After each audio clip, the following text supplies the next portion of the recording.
Hi అండి, అందరికీ blood sugar లెవెల్స్ను control చేసే మునగాకుతో మనమైతే పొడి చేసుకుందామా. దీంట్లో విటమిన్లు ఏ, సి, ఈ, కే అనే విటమిన్లు దాగి ఉన్నాయి. ఈ మునగాకు వల్ల మనకు శరీరం కూడా ప్రకాశవంతంగా తయారవుతుందండో. ఓకే ప్రాసెస్లోకి వెళ్దామా.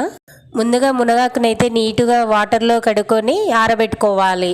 ఎండక్కర్లేదండి, ఫ్యాన్ గాలికైనా ఈజీగా ఆరిపోతుంది.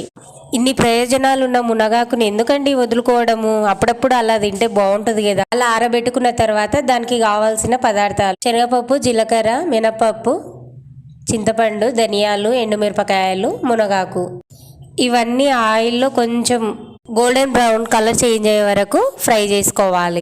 అయ్యో, ఫ్రై చేసిన వీడియో మిస్ అయిపోయింది. సరేలేండి, మీరైతే గోల్డెన్ బ్రౌన్ కలర్ చేంజ్ అయ్యే వరకు వేయించుకున్న తర్వాత ఇలా మిక్సీ జార్లో తీసుకొని సాల్ట్ వేసుకొని మెత్తటి పౌడర్ లాగా అయితే గ్రైండ్ చేసుకోవాలి. ఇలా వేసి పెట్టుకున్న పౌడర్ని పక్క నుంచి మునగాకు ఆయిల్లో వేయించుకున్న తర్వాత దాన్ని మిక్సీ జార్లో గ్రైండ్ చేసుకోవాలి. ఆ మునగాకులో ఇందాక గ్రైండ్ చేసి పెట్టుకున్న పౌడర్ని యాడ్ చేసుకొని గ్రైండ్ చేసుకోవాలి. ఇలా గ్రైండ్ చేసుకున్న పౌడర్ని మనం ఎయిర్ టైట్ కంటైనర్లో స్టోర్ చేసుకోవచ్చు. వేడి అన్నంలో ఇలా వేసుకొని తింటే అబ్బా ఎంత కమ్మగా ఉంటుందో. ఇంతవరకు చూసిరుగా, ఒక లైక్, సబ్స్క్రైబ్, షేర్ చేసుకోవచ్చుగా.